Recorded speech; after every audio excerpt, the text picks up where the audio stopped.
innamal a'malu binniyat. Ndugu zangu katika imani, awali ya yote namuomba Allah tabaraka wa taala, kama alivyokuwa ametukusanya hapa, ajalie mapenzi, umoja na mshikamano baina yetu, atusame makosa baina yetu.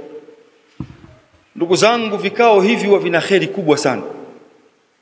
Hivi vikao watu wengi huwa wanavitamani. Vikao hivi wengi huvitamani sana, na wale ambao wanaovitamani miongoni mwao ni kama nyinyi, kwa sababu mnatambua thamani ya kheri ya vikao hivi. Kheri ziko nyingi sana, hasa kwa sisi Waislamu tunapokuwa tunakumbushana mambo yetu ya dini yetu, huwa yana kheri kubwa sana. Lakini miongoni mwa kheri ambayo inayopatikana katika vikao hivi, rawa al-Imam Malik fi Muwatta. Imam Malik katika kitabu chake cha Muwatta amepokea hadithi ya sahaba wa Mtume Muhammadin sallallahu alayhi wasallam, Abdullah ibn Abbas radhiyallahu anhuma. Na yeye Ibn Abbas fima yarwi an nabii alayhi salatu wassalam, na kutoka kwa bwana Mtume Muhammadin sallallahu alayhi wasallam fima yarwi an rabbih tabaraka wa taala, na yeye bwana Mtume kapokea kutoka kwa Mola wake, kwa maana hadithi al-Quds. Mtume anasema Allah azza wa jal, siku ya kiyama Allah atanadi, atasema aina almutajalisina fiya, wako wapi wale ambao walikaa kwa ajili yangu? Alyawma udhilluhum yawma la dhilla illa dhilluh, leo niwafunike na kivuli, siku ambao hakutokuwa na kivuli isipokuwa kivuli chake nani? Allah. Muislamu akikaa hapa, hata kama hatofaidika na kile ambacho kitakachokuwa kimezungumzwa, hakufaidika mathalan na kile ambacho kilichokuwa kimezungumzwa, lakini kikao hiki tu cha kukaa hapa, akatiania na kumwomba Mola wake amjaalie katika kikao hiki, Allah amkinge na adhabu ya siku ya kiyama, amwe kwenye kivuli cha siku hiyo ambaye kila mmoja anahitajia, bado ni kheri ambayo kila Muislamu anahitajia. Tunamuomba Allah kwa huruma zake, taufiki yake, atujaalie sote tulokuwa hapa kuwa chini ya kivuli chake siku ya kiyama. Ndugu zangu katika imani, madha qaddamta li nafsika li dinillah, wewe umeitangulizia nini nafsi yako kwa ajili ya dini ya Allah tabaraka wa taala? Yani ili swali kila mmoja anatakiwa aiulize nafsi yake mwenyewe, hivi yeye mwenyewe kwa dhati yake amefanya jambo gani la dini, kafanya jambo gani la dini kwa ajili ya nafsi yake mwenyewe, kwa ajili ya Allah? Kwa sababu unaweza ukamuuliza mtu, hivi wewe ndugu yangu katika imani, umeifanyia nini dini yako hii? Anakwambia nina swali, mimi nina swali, nafunga, na kwenda haji. Haya ni mambo ambayo ya wajibu tunatakiwa tuyafanye, ni amri ya Mola wetu, tutekeleze yale ambayo alikuwa ametuwajibisha katika nguzo tano hizi. Lakini wewe Muislamu, katika jambo la nafsi yako mwenyewe, umeifanyia nini dini hii kwa rasilimali ambayo Allah alokuwa amekupa wewe katika maisha yako ya ulimwengu? Pumzi hii ambayo Allah amekupa, kakujaalia umeishi miaka 50, miaka 70, miaka 30, miaka 40. Siku malakul mauti anakuja kutoa roho yako wewe ndugu yangu, kisha Allah anakuja kuuliza, umeifanyia nini dini hii? Umefanya jambo gani kuifanyia dini hii? Hili swali ndugu zangu, kila mmoja anatakiwa awe mwenye kuliandaa mbele ya Mola wake. Maisha yetu haya ya ambao thamani kubwa tulokuwa nayo neema kubwa tulioruzukiwa na Mola wetu ni neema ya Uislamu. Uislamu huu, ndugu zangu katika imani, ni neema iliyokuwa kubwa mno. Aliitamani neema hii ya Uislamu Nabii Ibrahim kwa baba yake Azar. Alitamani Ibrahim, kipenzi cha Allah, baba yake awe Muislamu, na akamlingania awe Muislamu, lakini Allah hakumwafikisha baba yake Ibrahim kuwa Muislamu, bali Mtume Muhammadin sallallahu alayhi wasallam alitamani mno ammi yake ambaye ni Abu Talib awe ni Muislamu. Mpaka mwisho wa uhai wa Abu Talib, Mtume anamlingania shahada, anamwambia ya ammi, qul la ilaha illa Allah kalimatu uhaju laka biha inda Allah. Ewe ammi yangu, ebu tamka kalima hii ya tauhidi, kalima hii ya la ilaha illa Allah, ay la maabuda bihaqqi illa Allah. Kalima hii iwe sababu ya hoja kwako wewe uingie ndani ya Uislamu katika hali ulokuwa nayo. Yupo kwenye sakarati al-maut, Mtume anamlingania ammi yake, ndiye aliyemlea, lakini pembezoni mwake yupo Abu Jahal. Anamwambia, unataka kuacha mila ya baba yako wewe Abdul Muttalib? Akakataa, akafa katika mila ya nani? Ya Abdul Muttalib. Hakufa, amekufa akiwa kafiri. Mtume imemuuma, ammi yake amemlea kwa maisha yake yote mpaka wakati huo. Inamuuma kwa sababu damu yake amemlea, si kumlea tu, bali Abu Talib ameuhamia Uislamu na akazuia makuraishi kumuua Mtume Muhammadin sallallahu alaihi wasallam, na akafukumbana na madhila mengi sana, lakini akawepo bega kwa bega na Mtume Muhammadin sallallahu alaihi wasallam mpaka mwaka huo alokufa umeitwa amul huzni, kifo cha Khadija radhiallahu anha na kifo cha Abu Talib. Mtume imemuuma mpaka Allah anampa maliwaza, anamwambia innaka la tahdi man ahbabta walakinna Allah yahdi man yasha. Wewe Muhammad huwezi kumuongoza yule unayemtaka, lakini Allah anamuongoza yule anayemtaka.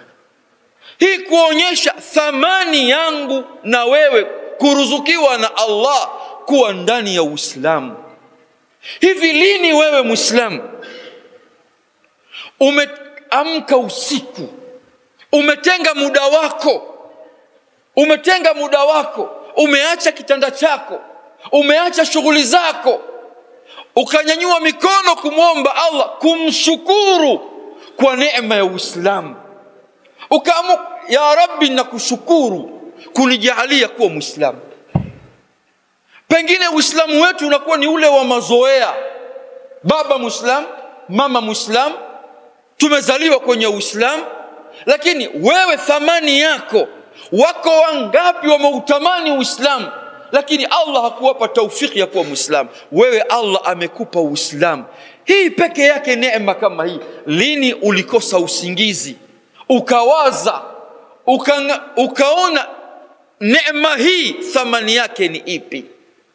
Sasa wewe Muislamu, nafsi yako wewe umeutangulizia nini Uislamu, ikiwa Allah ameturuzuku mimi na wewe kuwa Waislamu? Na Allah mwenyewe anatuambia ya ayyuhalladhina amanu taqullah waltanzur nafsun ma qaddamat lighat. Enyi ambao mlomwamini Allah. Ni nani hao? Ni mimi na wewe. Mcheni Mola wenu, mwogopeni Mola wenu, na kila nafsi iangalie imetanguliza nini mbele ya Mola wake. Wewe umetanguliza nini kwa Mola wako? Ndugu zangu katika imani, nataka tuchukue dakika hizi tuangalie waja wema walokuwa wametangulia mbele ya Allah, masalafi ridwanullahi alaihim, walitanguliza nini katika dini hii baada ya Mola wao kuwaruzuku neema ya Uislamu. Bahati iliyokuwa mbaya, ndugu zangu, leo Muislamu walokuwa wengi sehemu zote tunazokwenda, na mnayajua haya katika nafsi zenu, nyote mnatoka mnakwenda huku na huku. Unaweza ukajengwa sehemu msikiti tu, kuna watu wanatamani neema ile ya msikiti wamekosa. Kuna watu wanaruzukiwa wanapata neema ya msikiti. Lakini ndugu zangu, umma ule wa maeneo yale unaona kama ni haki yao kufanyiwa vile. Yani mtu anaona yule aliyekuja kujenga, yeye ndio kawajibika kuja kujenga, lakini yeye haimuumi katika nafsi yake, mimi nimefanya nini katika jambo la dini? Mimi nimejenga vingapi? Mimi nimetoa vingapi? Nimeufanyia nini nafsi yangu mimi? Ndio changamoto ya maeneo mengi, kwa sababu ile thamani ya dini yetu tunaona kwamba wanastahiki baadhi ya watu. Sisi kwa nafsi zetu tumeifanyia nini? Ndugu zangu katika imani, mmoja katika masahaba ridwanullahi alaihim, nataka nikupitishe katika baadhi ya waja wema ambao walitanguliza nafsi zao juu ya mambo yanayofungamana na dini yao, yakaandikwa katika tarehe ya Uislamu. Leo fulani kajitolea jambo fulani, fulani kajitolea jambo fulani, fulani kafanya jambo fulani. Kisha mimi na wewe tuangalie kwa nafsi zetu tumeufanyia nini Uislamu. Ndugu zangu katika imani, vita vya Badri ambayo Ghazwatul Kubra vilivyopiganwa mwaka wa 2 wa Hijra, ushindi ulikuja kwa Waislamu ambao waliokwenda kushiriki katika vita vile walikuwa ni maswahaba wachache sana, na kwa sababu kutoka kwao Madina kulikuwa hakufungamana kabisa ya kwenda kupigana, hapana, walikwenda kwa nia kuteka msafara. Basi wakatoka maswahaba 313 kwenda kuteka mali ya msafara uliokuwa kutoka Sham ukiongozwa na Abu Sufyan. Wakatoka kwa maswahaba wengi hawakuhudhuria katika vita vile, kina Uthman ibn Affan. Kwa mmoja katika maswahaba hakuhudhuria katika vita vile, Anas ibn Nadhir, ammi yake na Anas ibn Malik radhiyallahu anhu. Anas ibn Nadhir ikamuuma, yani jambo ambalo la ushindi wa Uislamu, yeye katika tarehe ya Uislamu hakuandikiwa vita vile. Ikamuuma, hivi mimi kwa nini mimi sikushiriki kuleta ushindi wa Uislamu? Inamkera, inamuumiza katika nafsi yake, lakini hakuna aliyelaumiwa kukosa vita vile, lakini yeye inamuuma. Akaenda kwa Mtume Muhammadin sallallahu alaihi wasallam akasema, ya Rasulullah, ewe Mtume wa Allah, ghibtu awwal alqital qatalta bihi almushrikin. Ewe Mtume wa Allah, mimi sikuwepo katika vita vya mwanzo kabisa ambao vita vile wewe ulipigana washirikina. La inillahu ashhadani alqital almushrikin la yuriyanna Allah ma asna. Ikiwa Mola wangu atanipa taufiki ya kuwa hai, kisha ikatokea vita vingine, Allah ataonyesha nia yangu kwa yale ambayo mimi nitayafanya. Msukuma huo ni wa nini? Anataka kwa nafsi yake afanye jambo ambalo la dini, jambo la dini, ajitolee, asimamisha Uislamu. nitafanyia nini jambo langu katika jambo la dini, nafsi yangu nifanye nini? Anakwenda kula ahadi kwa Mtume Muhammad, ikiwa Mola wangu atanipa taufiki, akanipa uhai, Allah ataonyesha yale nitakayoyafanya. Huo ni mwaka wa pili ndugu zangu, baada ya ghazwat al-Badr al-Kubra. Mwaka wa tatu Makuraishi wamejikusanya. Kwa nini wamejikusanya?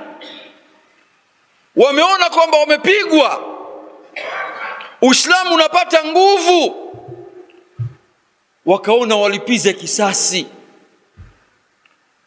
Wakatoka Makka wakaja Madina, na Mtume sallallahu alaihi wasallam akatoka Madina kwenda kukabiliana nao. Ndugu zangu, huyu Anas ibn Nadhr, yale ambayo alikuwa nayo katika nafsi yake, nini nitautangulizia Uislamu mimi? Maana Allah amenikirimu nimekuwa Muislamu, na mimi juu ya Uislamu nifanyie nini? Niufanyie nini Uislamu? Vita vya Uhud hivi hapa, Mtume anapanga jeshi lake na safu lipo imara, huku na Hamza, Umar, Ali kadha. Mapambano yamepigana, watu wanapigana. Saad ibn Muadh anakutana na Anas ibn Nadhr. Anas anaambia, ya Saad, kapambana na Makuraishi, kashika upanga. Anaambia, ya Saad, inni ajidu rih aljanna duna Uhud. Mapambano yameendelea, vumbi, mapigano ya zamani yalivyo. Anamwambia, ya Saad, mimi nasikia harufu ya pepo. Yani Allah anamruzuku harufu ya pepo akiwa kwenye vumbi la uwanja wa Uhud wa mapambano, duna Uhud. Kwa nini anamtokea haya? Nia yake ya dhati kabisa ya kuleza kusimamisha dini ya Allah. Je, mimi ninaufanyia nini Uislamu? Anapambana. Saad anasema, ya Rasulullah, mastata'tu ma sana. Ewe Mtume wa Allah, sijaweza kufanya yale ambayo aloyafanya Anas ibn Nadhr. Thumma taqaddama, katangulia mbele huko, faqatala hatta qutila, akapigana mpaka akauawa. Ndugu zangu, nini sababu yote hii? Anaona Allah kamkirimu, kampa neema ya Uislamu, yeye anaufanyia nini Uislamu? Qala Anas ibn Malik, Anas ibn Malik anasema, fawajadna bihi bid'an wa 80 darbatan bisayf au ramiyat bisahm au ta'nat birumh. Wakati vita vimemalizika, wanamtafuta, wakamkuta amelala pale. Mwili ule mmoja umepigwa zaidi ya majeraha 80 na kitu, kutokana na mapanga, mishale, mikuki. Fama arafa ahad, hakuna yoyote ambaye alimjua kwamba huyu mwili huu ni wa fulani. Hakuna. Wote maswahaba wanautazama ule mwili, wanaukagua, wanashindwa kuujua huu mwili ni wa nani. Illa ukhtuhu, kaja dada yake akamwona ana alama kwenye kidole chake, akasema, huu mwili ni wa kaka yangu. Yote anayafanya nini haya? Nafsi yake mwenyewe anaufanyia Uislamu. Qala Anas ibn Malik, anasema Anas ibn Malik, Abu Hamza huyu ambaye ni sahaba wa mwisho kufa Basra, Iraq, ambaye alikuwa mtumishi wa Mtume Muhammad sallallahu alaihi wasallam, kunna nara au nadhunnu anna hadhihi al-aya nazalat fihi wa fi ashbahi. Tulikuwa sisi tunaona Pengine aya hii imeteremka kwa sababu ya huyu Anas ibn Nadhir na wale ambao wanafanana na yeye. Allah aliposema minal mu'minina rijalun sadaqu ma ahdullah alayhi faminhum man qadha nahba wa minhum man yantadhir wama badalu tabdila. Katika waumini, katika waislamu kuna waumini wa haswa. Minal mu'minina rijalun, katika waumini kuna watu sifa zao nini? Sadaqu ma ahdullah alayhi, wamesadikisha ile ahadi waliopeana na Mola wao. Faminhum man qadha nahba, wako ambao walotangulia mbele ya haki. Wa minhum man yantazir, na wengine wako hai. Wama badalahu tabdila, hawajabadilisha lolote katika misimamo yao katika dini yao.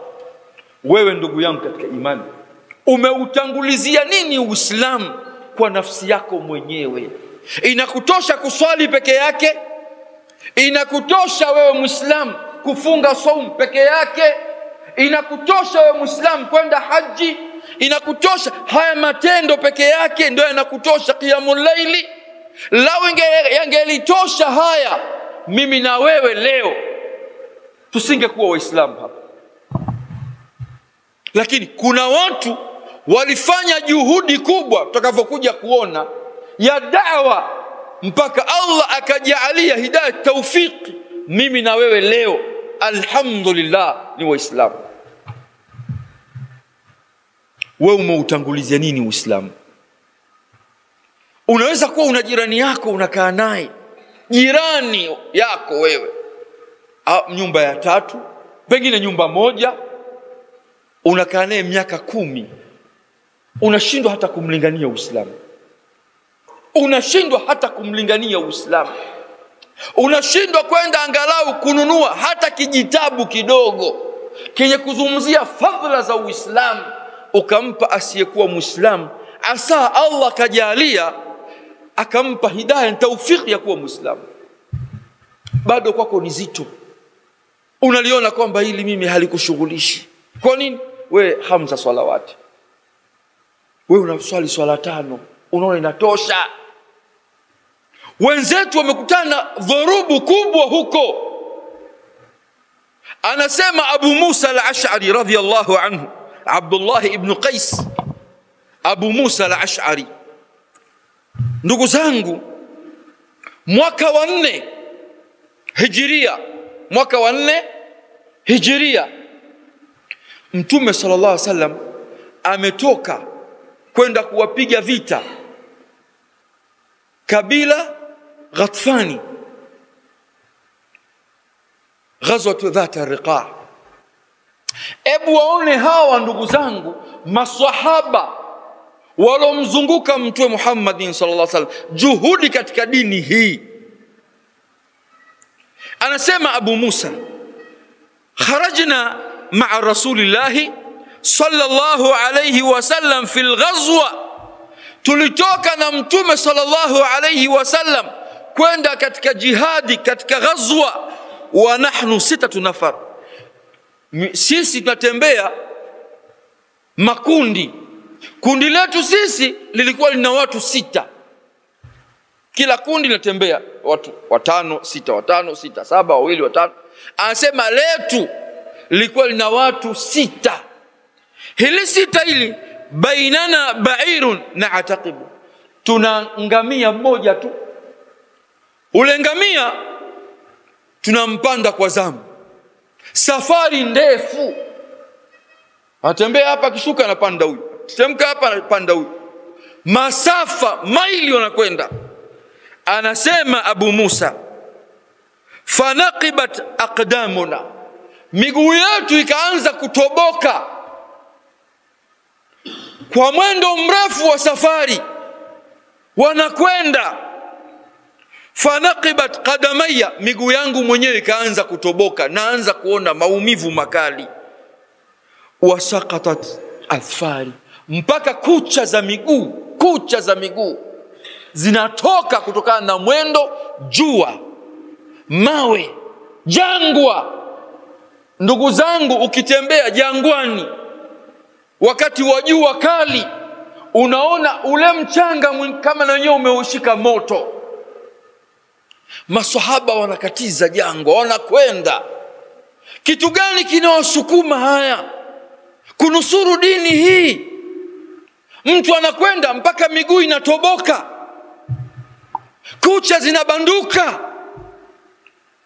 miguu inawaka moto. Anasema Abu Musa radhiyallahu anhu, fakunna nalufu ala arjulina alkhiraq, ikafikia maana tafuta vitambaa tunazungusha kwenye miguu yetu kwa hali tulokuwa nayo. Hawakai, wanakwenda.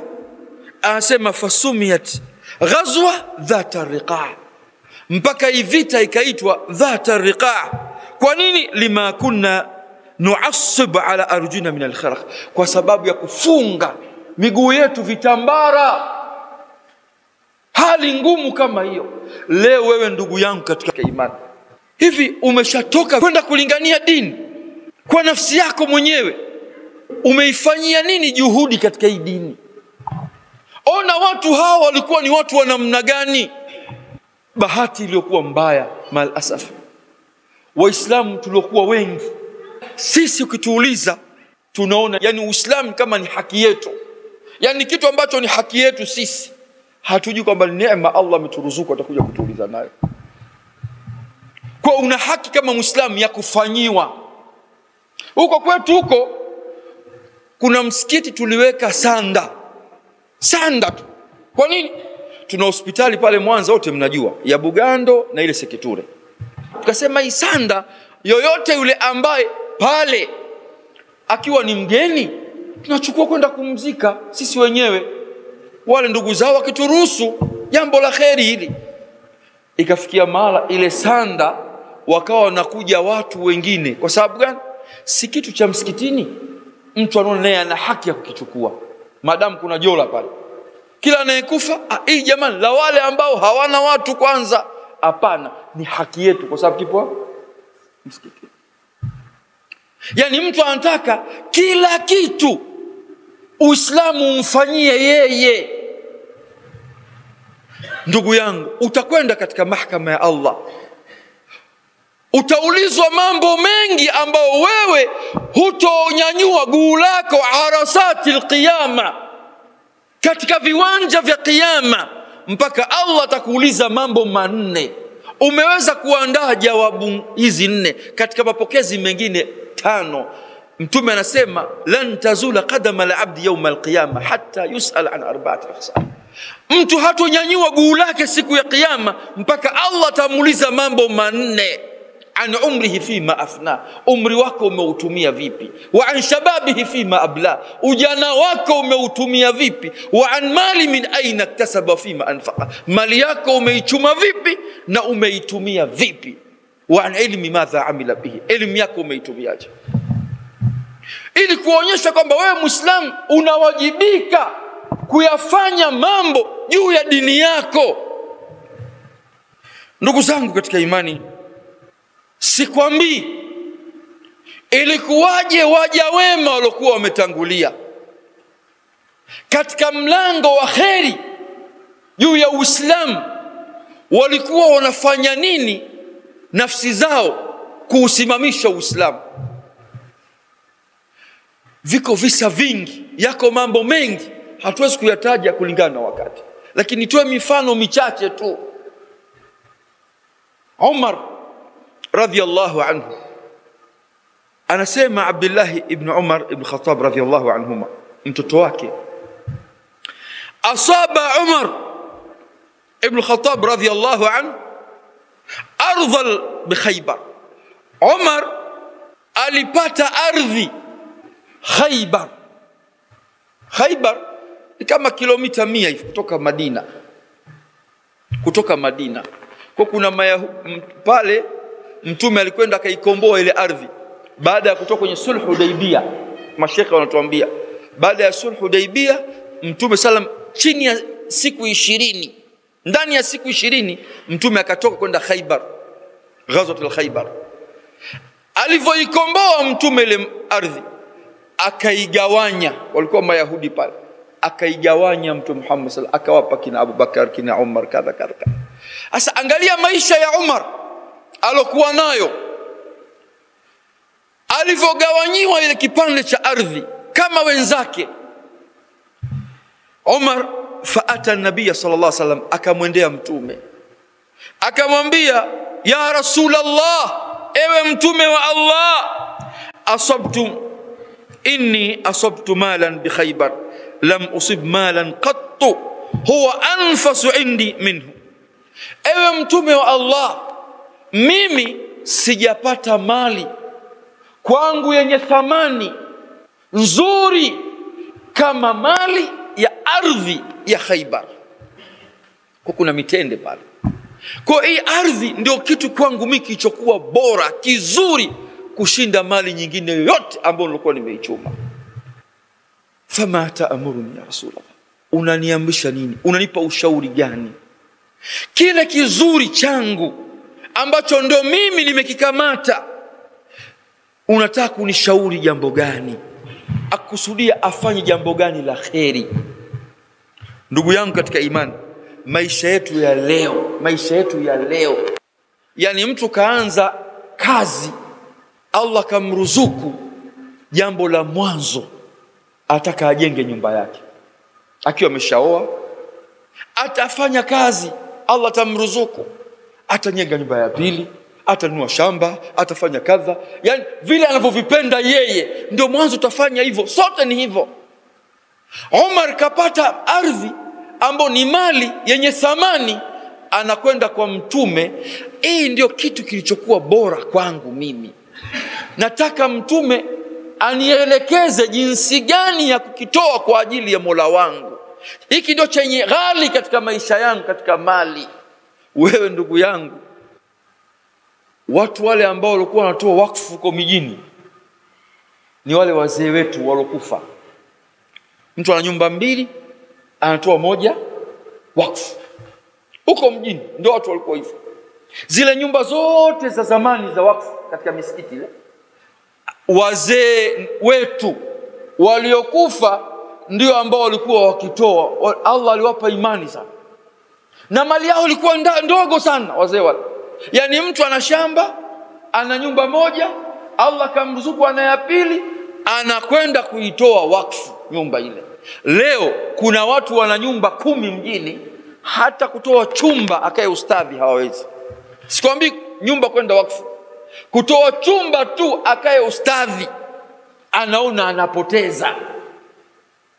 Ndio maisha ya mjini yalivyo, ndio maisha ya sehemu nyingi, sio mjini tu, ndivyo yalivyo. Umar amepata ardhi ambayo anaiona ni ghali, yenye thamani, anakwenda kwa Mtume sallallahu alaihi wasallam, ya Rasulullah, hii mali ya ardhi hii ndio sijawahi katika maisha yangu, Allah amenitunuku hii, nielekeze niipeleke wapi?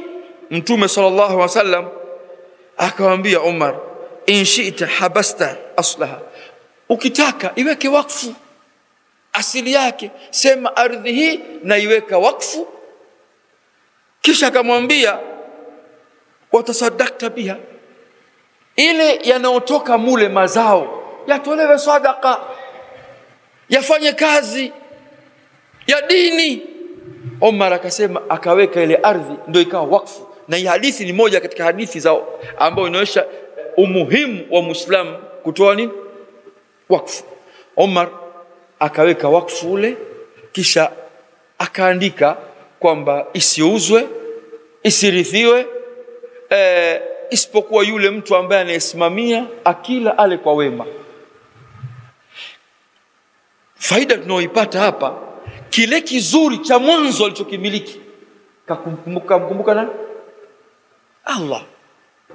Wale waja wema radhiyallahu anhu, kile kizuri walichokuwa nacho ndio walichokuwa nakitoa. Kwa nini? Kwa sababu wao walitanguliza kwa sababu ya kutafuta radhi za Mola wao, akhira yao. Leo waislamu wangapi anakufa mtu leo, maiti yake haijazikwa, watoto wanagombania mali? Wako wangapi?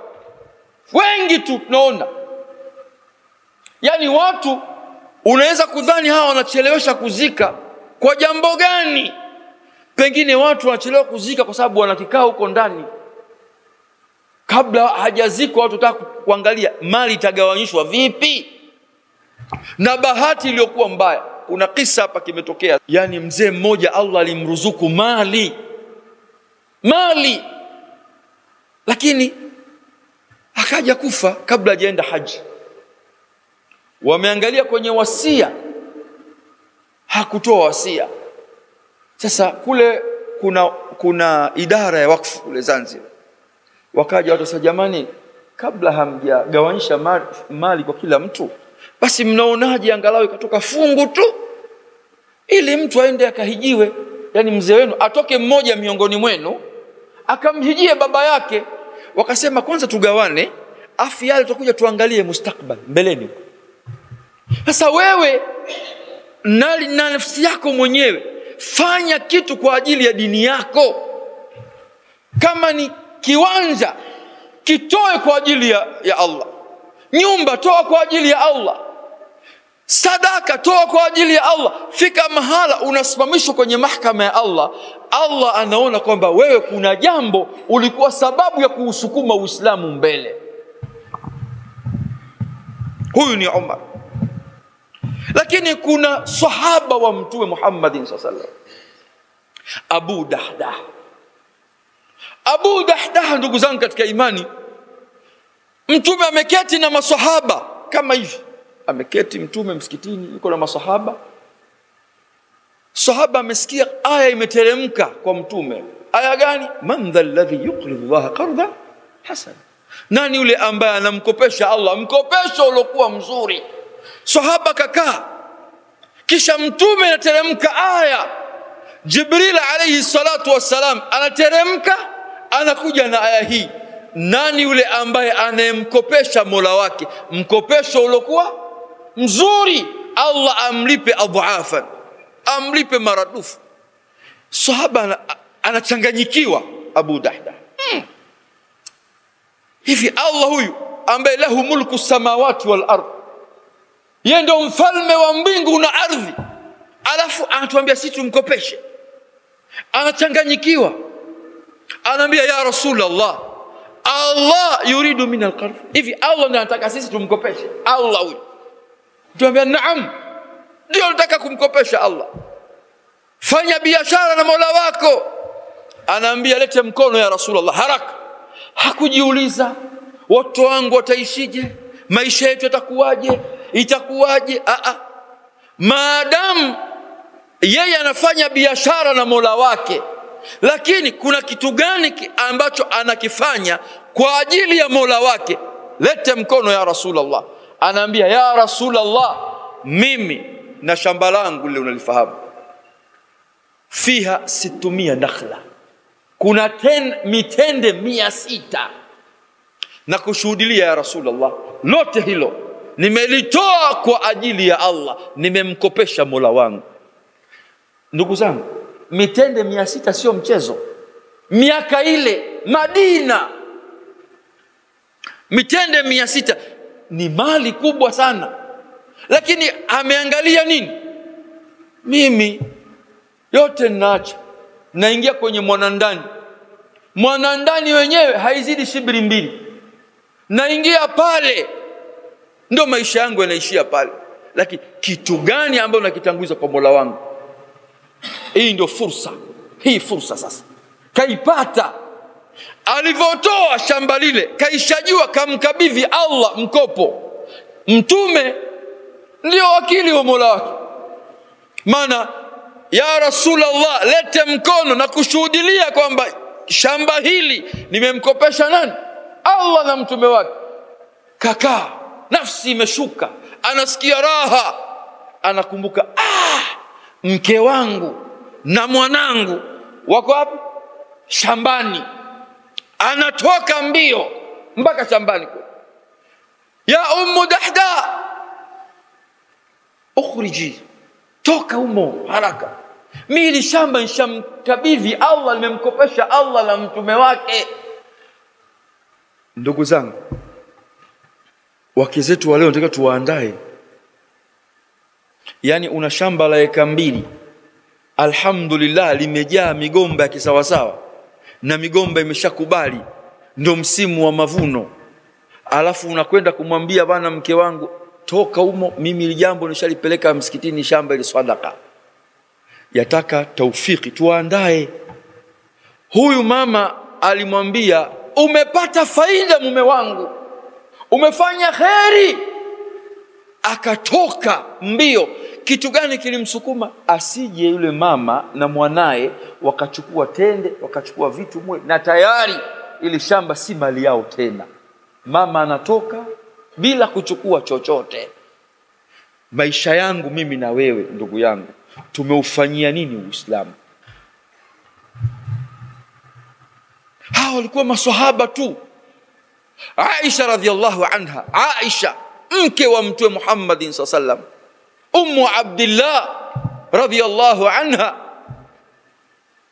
kipenzi cha Mtume Muhammad sallallahu alaihi wasallam. Maisha yao yalikuwa yani ya kawaida, wote mnajua.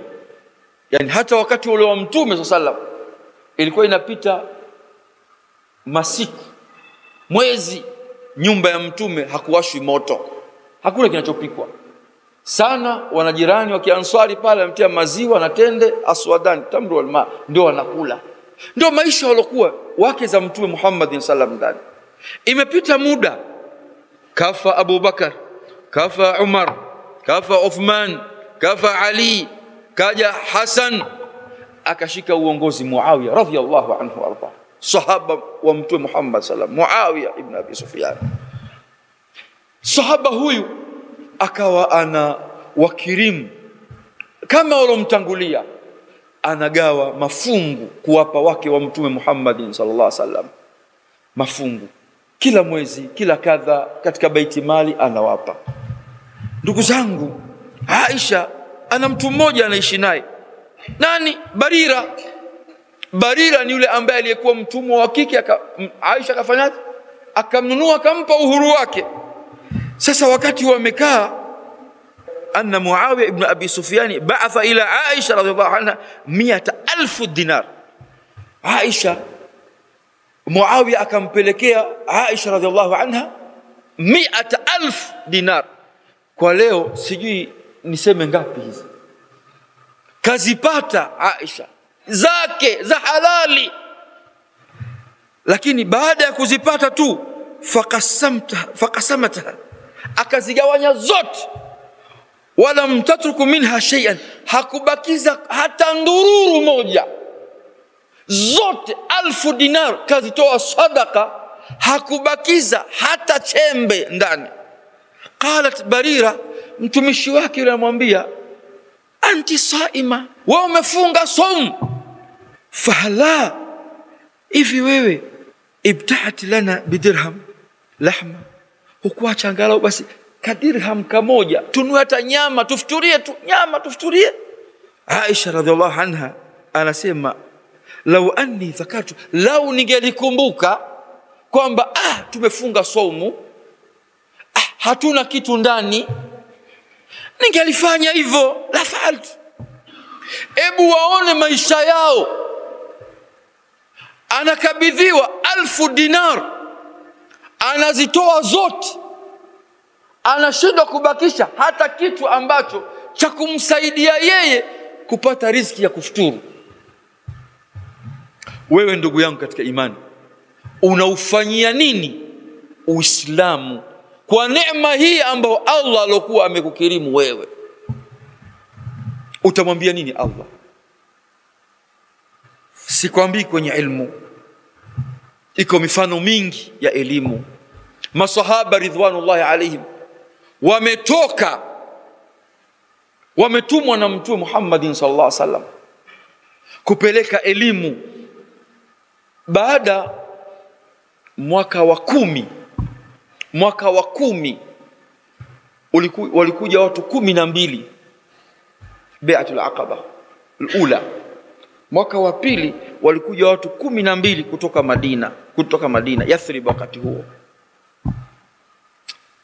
walifika Madina, wale walokwenda haji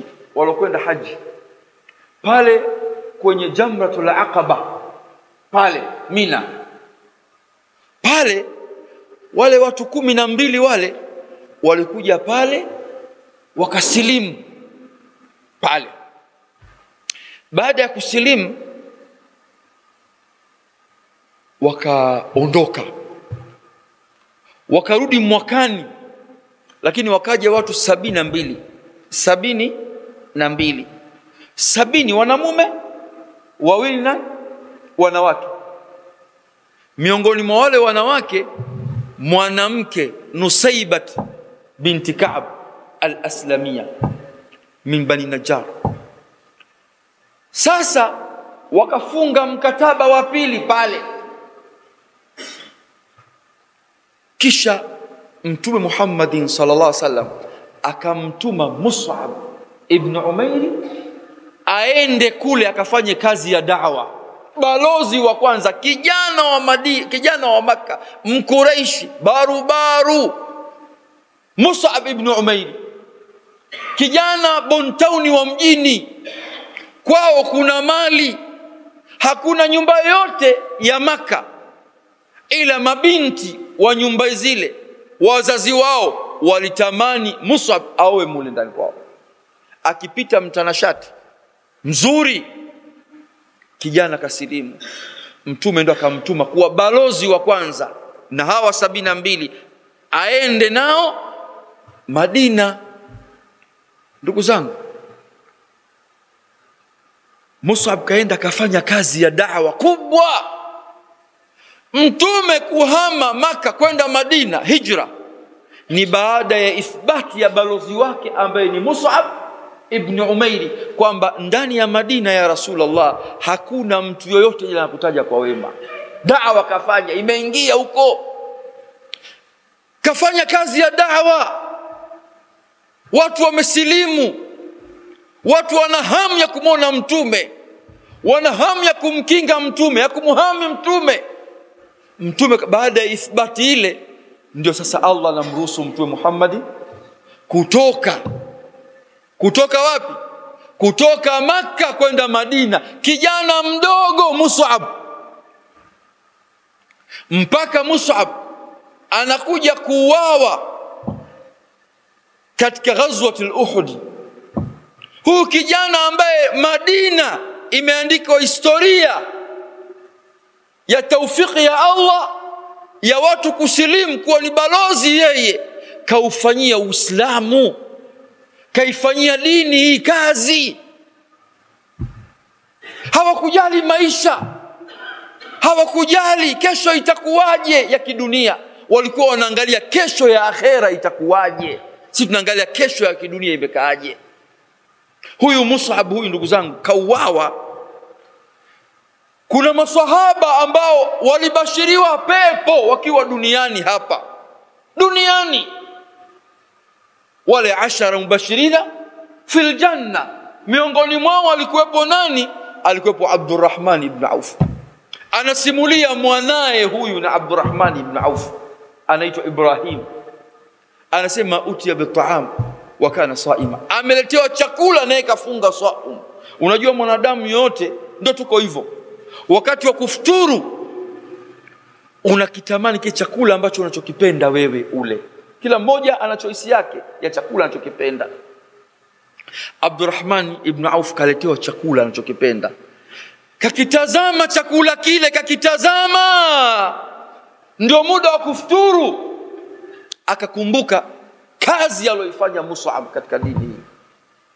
Akasema kutila Mus'ab ibn Umair wa huwa khairu minni, Mus'ab ameuawa katika ghazwat Uhud wa huwa khairu minni, yeye ni mbora kushinda mimi. Huyu kasahau kwamba yeye alikuwa anatembea katika ardhi hii. Maswahaba wanasema bwana, kinachomsubiri aingie peponi ni mauti tu. Huyu kashabashiriwa na Mtume nini? Pepo. Abdurrahman ibn Auf, lakini anasema ameuawa Mus'ab ibn Umair wa huwa khairu minni, kwa kazi hii aliyoifanya ya da'wa. Wangapi walisilimu kupitia kwake yeye?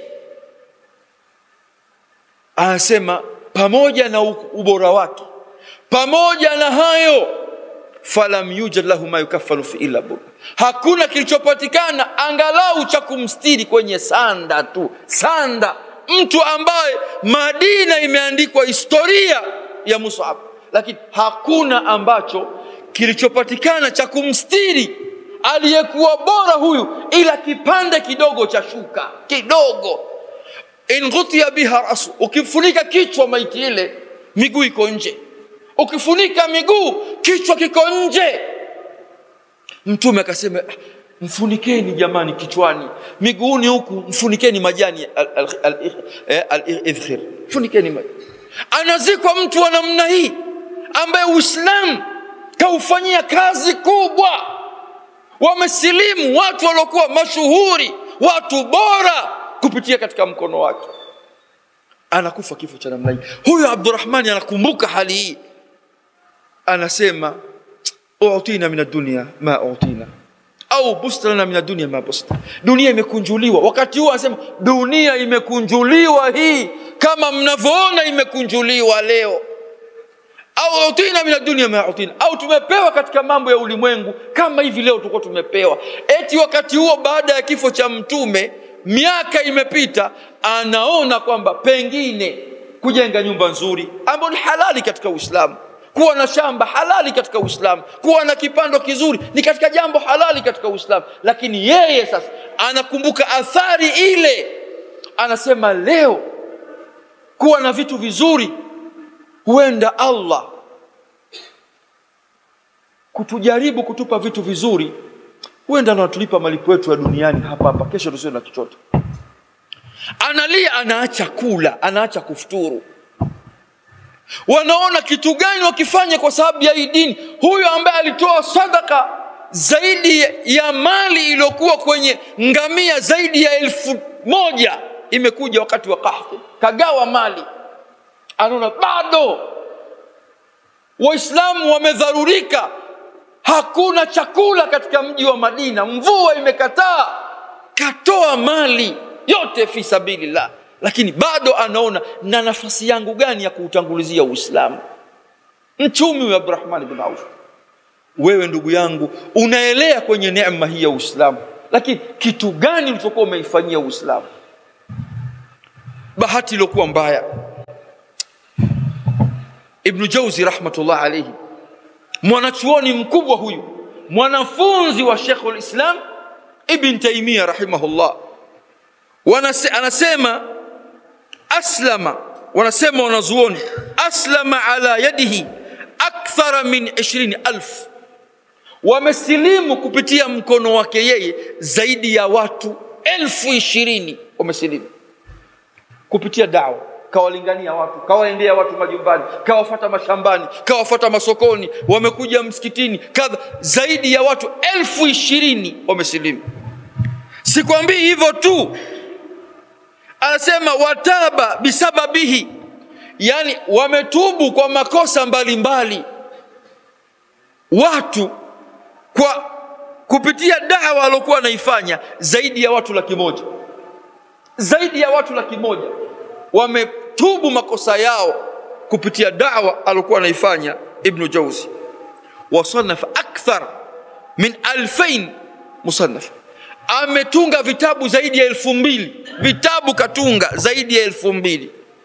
Lakini pamoja na hayo anawaambia wanafunzi wake, anaona bado hajaifanyia dini hii mambo, anawaambia idha dakhaltumul janna, idha dakhaltumul janna, pindi Allah akiwaingiza peponi nyinyi, Allah akiwaingiza peponi nyinyi,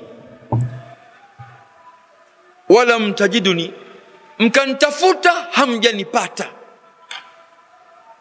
bainikum, baina yenu, fasalu anni, niulizeni jamani, mwambieni Allah jamani, Ibn Jawzi hatumuoni hapa. Waqulu ya Rabbi, sema ya Mola wetu, inna abduka fulani, hakika mja wako fulani, kana yadhkuruna bika, alikuwa sisi siku zote anatukumbusha mambo tukuogope wewe, tukutii wewe kwa ajili yako. Thumma baka rahmatullah alayhi, kisha analia, Kwa nini? Anaona bado kwa neema ya Uislamu aloyafanya hayana thamani na pepo ya Allah. Wanatubu watu zaidi ya 100,000, anasilimisha zaidi ya watu 20,000, anatunga vitabu vya dini zaidi ya 2,000, lakini bado huyu anaona dini niifanyie nini? Wewe una ardhi kubwa kabisa. Kwa nini katika ardhi hii kubwa usitenge wakfu kasema hii ardhi hii Mola wangu, ardhi ni yako, umenipa mimi mali hii, eka 10 hizi natoa eka 2, eka 1 kwa ajili ya Allah. Toa mali hizi ili hata ukifa, ndugu zangu, uwe una hoja mbele ya Mola wako, uwe una hoja mbele ya Mola wako. Tusilimbikize mali hizi. Hii mali ni mitihani, mali ni fitna. Unakwenda kwa Allah na sanda faya jami'ul amwal wa mujtahid fil bunyan laysa laka min amwalika ila al-akfan. Ewe ambaye unakimbia mbio na ulimwengu huu kujenga majengo kila wakati, kushindana kwenye majengo, ewe unayekusanya mali, hebu kaa chini jifikirie, mali yako ni nini? We ndugu yangu, unaondoka na sanda tu, sanda bali hiya lilkharab walbab, na yenyewe enda kuoza mule ndani. Jifanyie leo matendo yaliokuwa mema mbele ya Mola wako. Ndugu katika imani, mifano iko mingi, lakini wakati hautoshi. Yatosha tu kusema kaa chini jiulize, Allah amekukirimu kwa neema ngapi? Kakupa neema ya Uislamu, ambayo neema kubwa kwa mwanadamu, neema ya Uislamu. Umeufanyia nini Uislamu wewe baada ya Allah kukirimu wewe? Umejenga visima, umejenga misikiti, umejenga madarasa, umejenga kadha, umesilimisha wangapi, umefanya kazi gani ya da'wa, umefanya nini na nini na nini? Jifikirie katika maisha yako, wala hujapoteza, wala muda bado upo. Fanya jambo ambalo ili Uislamu uwe wenye kusimama. Maadui wa Uislamu leo wanafanya kazi kubwa sana ili kuharibu mujtamaa. Leo ukiingia kwenye matelevision, angalia yale ambayo yanayofanywa, angalia da'wa za batil, jinsi ambavyo watu hawachoki, hawalali. Nenda kwenye masoko, unamkuta mtu kashika pale, yuko na mic peke yake, anabonga la speaker hivi, anasema we usimone mjinga yule mpumbavu kwamba hamna anayemsikiliza. Kuna mtu atapita pale anasema kazi ya dini ya Ukristo inafanya kazi. Hajamsilimisha mtu, hajamritadisha mtu, lakini tu anaonyesha alama ya Ukristo wake. Wewe umefanya jambo gani kwenda sokoni pale ukawaambia watu jamani, muda wa swala huu? Ndugu zangu, muda wa swala tu, huna time hiyo. Wewe uko busy na ulimwengu, unasafiri. Angalia leo, unadhani hao na muziki tuliokuwa nao ni vijana wa Kiislamu wote? Hawa wana muziki, siwataji majina, lakini 80 kitu kwenda 90 wote ni Waislamu wenye majina makubwa. Unadhani kwamba ni kweli wanaimba vizuri sana? Ni jamii imewatengeneza watu wa batil wamewatengeneza ili wafike pale kupoteza jamii. Wewe unasafiri kutoka hapa Bukoba unakwenda Mwanza, panda basi, angalia TV pale, muziki inaopigwa, roho haikuumi wewe. Sawa, wamefanya hayo, wanafanya, ni haki yao, ni mali yao, ni gari lao, wanatangaza yale mamuziki kwa familia, kwa jamii. Wewe unatangaza nini juu ya Uislamu wako? wanatoa mali kubwa sana, hawachoki usiku na mchana. Wewe unatoa nini? Unatoa nini katika dini? Tumogope Allah. Hatujui mimi na wewe kitu gani ambacho kitakachokusaidia kesho mbele ya Mola wetu. Fursa unayo leo, kubali ubadilike. Fanya jambo ambalo siku kisimama kwenye mahakama ya Allah, basi unamwambia Allah, ya Rabbi, nilifanya hiki na hiki. Usifike mahali ukasema mimi niliswali. Hiyo ni wajibu wa kuswali wewe na utahesabiwa kwa swala yako. Usifike mahali ukasema mimi nilifunga. Ni wajibu wa ufunge, ni nguzo ya Uislamu. Lakini wewe mwenyewe shukrani yako kwa Allah juu ya dini hii umeifanyia nini? Maswahaba wametoka Madina, wamekwenda China, wamekwenda Syria, wamekwenda Habash, Eritrea, wamekwenda dunia nzima, watu wamehangaika. Leo kutofikia Allah mimi wa Uislamu. Muadh ibn Jabal mtume kamtuma Yemen, kisha kwa watu walosafiri au wanaoangalia kwenye map, ramani hizi, ona ule mlima ambao unatoka Saudia unakatiza jangwa lile mpaka Yemen. Mtume anamtuma mtu anakwenda kwa punda pale au kwa farasi, anakatiza pale, kuna wanyama, kuna kutaa tariki mule njiani, kuna kadha, anatoka anakwenda kule. Kinachofanya nini kwenda kule? Da'wa, kufikisha ujumbe wa dini. Tena anakwenda kukabiliana na Mayahudi pale Yemen. Tuambie innaka satati qauma min alkitab. Wewe unaendea watu ambao sio mazuzu, unaendea watu ambao ni ahlul kitab. Falyakun awwal ma tad'uhum ilayhi shahadatu la ilaha. Wewe ndugu yangu, ebu rudi chini, angalia katika dini yako hii unaufanyia nini Uislamu wako wewe. Alhamdulillah. Ndugu zangu, tutaishia hapa. Naihusia nafsi yangu nanyi ndugu zangu, tukubali kubadilika, tusimamishe Uislamu ili iwe sababu ya kufaulu katika maisha yetu mbele ya Mola wetu. Subhanaka Allahumma bihamdi, nashhadu an la ilaha illa anta, nastaghfiruka wa atubu ilaik, walhamdulillah. Ili kuboresha kazi zetu, tunaomba mchango wako kupitia lipa namba kwa mitandao yote. ila Allahi wa rasulih Jina Al-Hidayah Online TV. Aidha, usisahau kusubscribe, kulike na kucomment. Asante kwa kutuunga mkono. Al-Hidayah Online TV, uongofu kwa walimwengu.